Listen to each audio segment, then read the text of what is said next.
Hello friends, welcome to our channel. और आज हम बात करने वाले हैं रिलायंस इंडस्ट्री के बारे में। पिछले 3 से 4 दिनों में यहाँ पे बैक टू बैक न्यूज़ आ रही हैं रिलायंस इंडस्ट्री के बारे में, जहाँ पे रिलायंस हो रहा है तैयार बहुत बड़े बड़े ब्रांड्स को टक्कर देने के लिए, वो भी डिफरेंट सेक्टर से, जिसमें इन्वॉल्व है कॉस्मेटिक्स, ईवी थीम, रोबोटिक्स और सोशल मीडिया।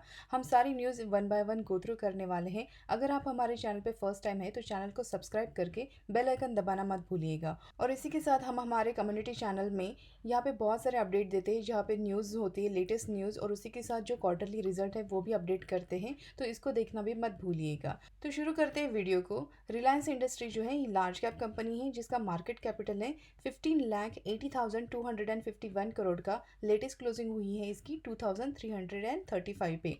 पीई रेशियो इसका 32.17 है। सेक्टर पीई यहाँ पे 17.51 है। अगर हम यहाँ पे एनालिस्ट की राय लेकर चले तो यहाँ पे 33 एनालिस्ट बोल रहे हैं कि यहाँ पे हम इस स्टॉक को बाय कर सकते हैं। एक साल का अगर आपका नज़रिया है तो ये आपको 3038 के भी हाई दिखा सकता है। अगर हम यहाँ पे फाइनेंशियल की बात करें तो यहाँ पे इंडस्ट्री का रेवेन्यू ग्रोथ जो है वो एवरेज से ज़्यादा है, 12.03%।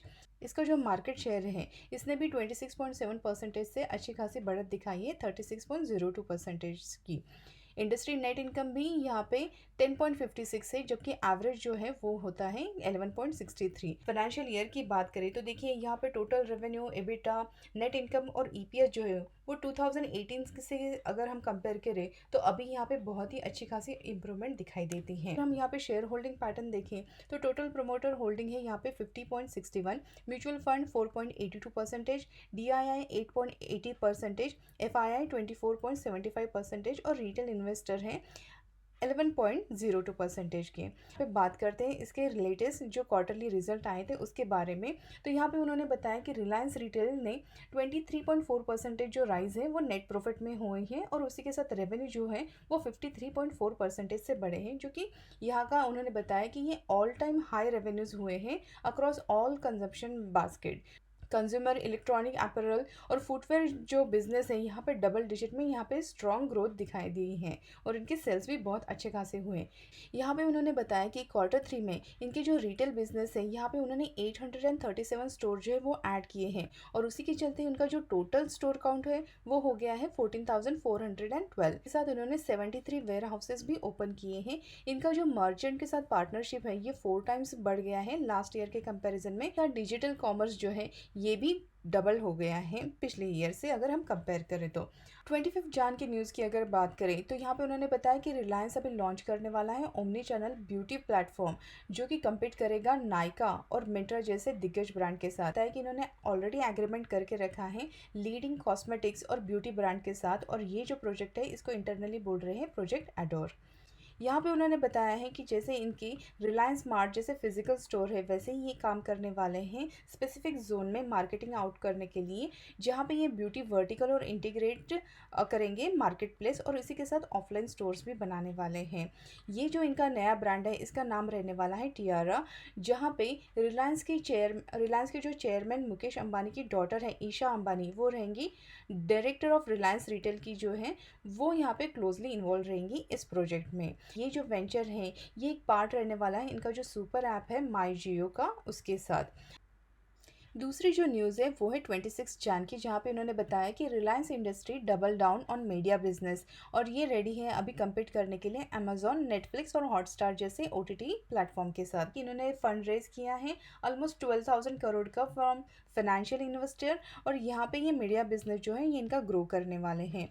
इसके पहले भी हमने हमारे चैनल पे बताया है कि रिलायंस ने अभी स्ट्रैटेजिक पार्टनरशिप की है उदय शंकर, जो कि farmer star and Disney India के चेयरमैन हैं, और जेम्स मुर्डॉक के साथ वायोकैम में, जहाँ पे जो मेजर हिस्सा है 51% के स्टेक जो है वो रिलायंस के हैं, और रिमेनिंग जो है वायोकैम के हैं। तो वायोकैम अपना जो स्टेक है वो बेचने वाला है, और उदय शंकर और मुर्डॉक जो है उसमें से 39% के जो स्टेक है वो पिकअप करने वाले हैं। यहाँ पे उन्होंने बताया कि ये स्ट्रैटेजिक जो इनका पार्टनरशिप है इसके चलते हुए ये लोग स्पोर्ट्स में भी अभी हिस्सेदारी लेने वाले हैं।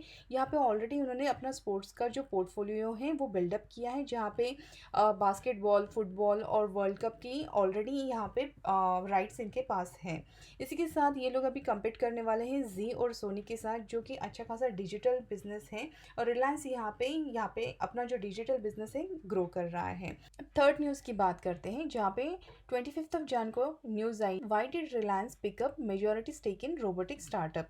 यहाँ पे उन्होंने बताया कि रिलायंस इंडस्ट्री जो है इसने 54% के स्टेक लिए हैं Noida based industrial robotics automation company, जिसका वर्थ अभी है $132 मिलियन का। और ये जो पार्टनरशिप है रिलायंस के साथ, ये यहाँ पे ये अफोर्डेबल और एडवांस रोबोट्स यहाँ पे प्रोवाइड करने वाले हैं, जो कि डिप्लॉय होंगे omni channel distribution centres across sectors, जैसे कि e commerce, retail, grocery, fashion, pharma, digital. यहाँ पे उन्होंने बताया है रोबोटिक स्टार्टअप ने ऑलरेडी यहाँ पे ऑटोमेटेड वेयर हाउसेज बना के रखे हैं कंपनीज के लिए, जिसमें इन्वॉल्व है कोका कोला, फ्लिपकार्ट, हल, पेप्सी, मारिको, एशियन पेंट्स और आईटीसी। तो देखिए अभी बात करते हैं फोर्थ न्यूज़, और जो कि बहुत इंपॉर्टेंट न्यूज़ है, 28 को आई है, जहाँ पे इन्होंने बताया कि रिलायंस इंडस्ट्री ने पे किया है $135 मिलियन सोडियम आयन बैटरी के लिए, वो भी फॉर स्पेसिफिक रीज़न। और रीज़न क्या है? सोडियम आयन जो बैटरी हैं ये यूज़ होती हैं ईवी थीम में, यानी कि इलेक्ट्रॉनिक व्हीकल जो अभी चल रहा है, जिसके पीछे गवर्नमेंट ने भी अप्लाई स्कीम अप्लाई की है और इनको इंसेंटिव भी ऑफर किए हैं जितने भी ऑटो इंडस्ट्रीज़ हैं उनको, जो ईवी थीम के लिए अभी मैन्युफैक्चर करने वाले हैं इलेक्ट्रिक व्हीकल, जिसमें कि लीडिंग है अशोक लेलैंड, टाटा मोटर्स। ये ऑटोमेटर ये ऑलरेडी मैन्युफैक्चरिंग प्रोसेस में स्टार्ट हो गई हैं इनकी। तो अब देखिए रिलायंस इंडस्ट्री ने यहाँ पे किए हैं 135 million sodium ion battery technology के लिए। अभी हम आपको बता देते हैं कि जो बैटरीज यूज़ होती हैं वो बहुत ही एक्सपेंसिव कंपोनेंट होता है व्हीकल का, जिसमें बहुत ज़्यादा खर्चा लगता है। अब ऑलरेडी हमारे यहाँ पे इंडिया में जो लीडर हैं, जैसे कि एक्साइड इंडस्ट्री और अमराजा बैटरी, ये ऑलरेडी लीडिंग कंपनीज़ हैं जो कि बैटरी मैन्युफैक्चर करती हैं। लेकिन यहाँ पे ये लोग जो बैटरी मैन्युफैक्चर करते हैं वो लीड एसिड बैटरीज होती हैं, जबकि ईवी के लिए लगती है सोडियम आयन और लिथियम आयन बैटरी। जबकि ये एक्साइड और अमराजा ये अभी ईवी जो थीम है उस पर लिथियम आयन बैटरी जो है उस पर काम कर रहे हैं। लेकिन उन्हें बताया है कि सोडियम जो है ये एक्सेलेंट कैंडिडेट है बैटरीज बनाने के लिए, क्योंकि ये बहुत जल्दी आयनाइज हो जाता है इलेक्ट्रॉन के साथ बहुत इजीली। तो इसीलिए फ्यूचर जो है वो है सोडियम आयन ने। इस वर्ल्ड की लार्जेस्ट बैटरी मेकर CATL जो कंपनी है उन्होंने अनाउंस किया है कि ये स्टार्ट करेंगे सोडियम सेल को बैटरी पैक में प्लेस करना। तो रिलायंस को भी पता है कि फ्यूचर क्या है, और इसीलिए ये भी अपने एजेंडा के साथ आए हैं, जहाँ पे अभी इन्होंने $135 मिलियन इन्वेस्ट किए हैं सोडियम आयन बैटरीज के लिए। तो ये क्या कंसर्निंग है? जी हाँ, ये कंसर्निंग है अमरा राजा और एक्साइड जैसी कंपनी के लिए, क्योंकि देखिए इंडिया का जो डोमेस्टिक मार्केट है उसमें से 70% का जितना भी मैन्युफैक्चर होता है वो एक्साइड और अमरा राजा ही फुलफ़िल करती है। अगर रिलायंस भी यहाँ पे कंपटीशन में आता है तो इन दोनों कंपनी के लिए यहाँ पे थ्रेट हो जाएगा, क्योंकि रिलायंस जो है वो कोई छोटी मोटी कंपनी है, बहुत ही बड़ी इंडस्ट्री है, और यहाँ पे एडिशनल मनी और उनके पास जितना इनॉर्मस कैपिटल है जो ये इन्वेस्ट कर रहे हैं, तो उसके चलते हुए यहाँ पे ये दोनों कंपनी को थोड़ा सा सतर्क रहना पड़ेगा। तो ये तो हो गई न्यूज़ के बारे में। अब हम बात करते हैं चार्ट के रिलेटेड। तो देखिए अगर हम यहाँ पे चार्ट देखें तो ये है रिलायंस का डेली चार्ट। डेली चार्ट में अभी हम यहाँ पे क्या देखते हैं, डेली चार्ट में रिलायंस ने यहाँ पे राउंडिंग बॉटम बनाया। ये है हमारा नेकलाइन राउंडिंग बॉटम का, जो कि एक रेजिस्टेंस का काम कर रहा था, लेकिन इसने 2335 जो यहाँ की वैल्यू है यहाँ से ब्रेकआउट दिया। ब्रेकआउट देने के बाद अभी हम लोग फिर से यहाँ पे आए हैं, जो कि यहाँ पे एक रेजिस्टेंस का काम कर रहा था। ये लेवल 2335 का ये अभी काम कर रहा है सपोर्ट का। तब देखिए यहाँ से सपोर्ट का काम करते हुए फिर से दोबारा बाउंस बैक दिया और फिर से हम उसी लेवल पे आए हैं। तो देखिए हमारा जो सपोर्ट है ये अच्छा खासा सपोर्ट यहाँ पे बेसलाइन बन गया है, और लेवल है हमारा 2335 का। उसी के साथ अगर हम शॉर्ट टर्म का चार्ट अगर देखिए तो यहाँ पे ये जो ट्रेंड लाइन मैंने बनाई है ये है एक रेजिस्टेंस ट्रेंड लाइन। तो देखिए जितने बार भी ये रेजिस्टेंस ट्रेंड लाइन के आसपास ये ऑसिलेट कर रहा था, और यहाँ पे रेजिस्टेंस की वजह से सेलिंग प्रेशर में आके यहाँ पे हमें गिरावट ही दिखाई दे रही थी। लेकिन रिसेंटली इसने यहाँ पे ये जो रेजिस्टेंस ट्रेंड लाइन है इसका भी ब्रेकआउट दिया। ब्रेकआउट देने के बाद यहाँ से फिर से ये वहाँ पर वापस आया है। अब अगर हम यहाँ पे देखते हैं तो हमारा जो सपोर्ट लाइन है, ये जो सपोर्ट लाइन है ये अभी भी इंटैक्ट है। ये देखिए, ये जो लॉन्ग टर्म के हिसाब से अगर आप देख रहे हैं तो ये जो सपोर्ट है यहाँ पे जितनी बार आता है वहाँ से बाउंस करता है, फिर से यहाँ पे आया, फिर से यहाँ पे बाउंस किया, फिर से यहाँ पे आया, फिर से यहाँ पे बाउंस किया है। तो जब तक हमारा जो स्टॉक है ये ट्रेंड लाइन के जब तक ऊपर तक ट्रेड कर रहा है, ये अप ट्रेंड में है। तो यहाँ पे हमने देखा सपोर्ट हमारा यहाँ पे भी इंटैक्ट है।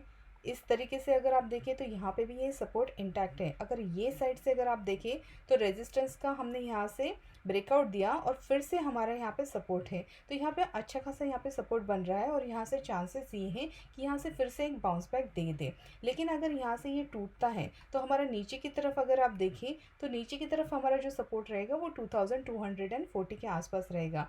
और अगर यहाँ से ये बाउंस देता है तो फर्स्ट हमारा इमीडिएट जो टारगेट है वो रहने वाला है 2560 का। और अगर ये आगे की तरफ आप मिड टर्म से लेके लॉन्ग टर्म के हिसाब से अगर देखें तो ये फिर से 2760 के आसपास अच्छे खासे टारगेट बना सकता है। देखिए बहुत सारी न्यूज़ अभी फ्लोट हो रही है और उसी के चलते हुए भले ही इसका क्वार्टरली रिजल्ट यहाँ पे अच्छा आया है, बहुत सारी पॉजिटिव न्यूज़ है, लेकिन मार्केट जो है वो पॉजिटिव नहीं है। जिस तरीके से रशिया और यूक्रेन का यहाँ पे इशू चल रहा है, प्लस बॉन्ड यील्ड बहुत ज़्यादा हाई है और डॉलर इंडेक्स जो है वो भी बहुत हाई लेवल पे है। इन सारी चीज़ों की वजह से मार्केट अभी थोड़ा डाउन है और वही हमें दिख रहा है रिलायंस में भी। तो देखिए जो लोग लॉन्ग टर्म इन्वेस्टर है उनको तो यहाँ पे टेंशन की कोई बात नहीं है, लेकिन जो शॉर्ट टर्म इन्वेस्टर है उन्होंने अपना यहाँ पे सपोर्ट जो है वो यहाँ पे ध्यान में रखते हुए इन्वेस्टमेंट की जा सकती है। और जो नए निवेशक हैं उनको अगर रिलायंस में यहाँ पे इन्वेस्ट करना है तो मंथली यहाँ पे सिप में भी वो अच्छी खासी इन्वेस्टमेंट कर सकते हैं, क्योंकि रिलायंस इंडस्ट्री जो है फंडामेंटली बहुत ही अच्छी कंपनी है। और अगर आप यहाँ पे देख रहे हैं हम लोग अच्छे खासे सपोर्ट पे हैं, कि जब तक हम लोग सपोर्ट यहाँ पे होल्ड करके चल रहे हैं नए निवेशकों के लिए यहाँ पे अच्छी खासी अपॉर्चुनिटी है कि वो यहाँ पे सिप में यहाँ पे इन्वेस्ट करके चले हैं। यहाँ पे अगर हम देखते हैं तो सपोर्ट यहाँ पे है हमारा, जो कि आता है 2280 के आसपास। और अगर हम यहाँ पे इमीडिएट टारगेट अगर देखते हैं तो वो रहेंगे 2560। अगर आप लॉन्ग टर्म के हिसाब से स्टॉक को अपने पोर्टफोलियो में रखना चाहते हैं तो वो 2760 से लेके 3000 तक लॉन्ग टर्म में अच्छे खासे आपको मल्टीफोल्ड रिटर्न दे सकता है। तो आई होप आपको ये वीडियो पसंद आया होगा। अगर ये वीडियो अच्छा लगा तो हमारे चैनल को सब्सक्राइब करके बेल आइकन दबाना मत भूलिएगा और मिलते हैं हमारे अगले वीडियो में। Thank you so much.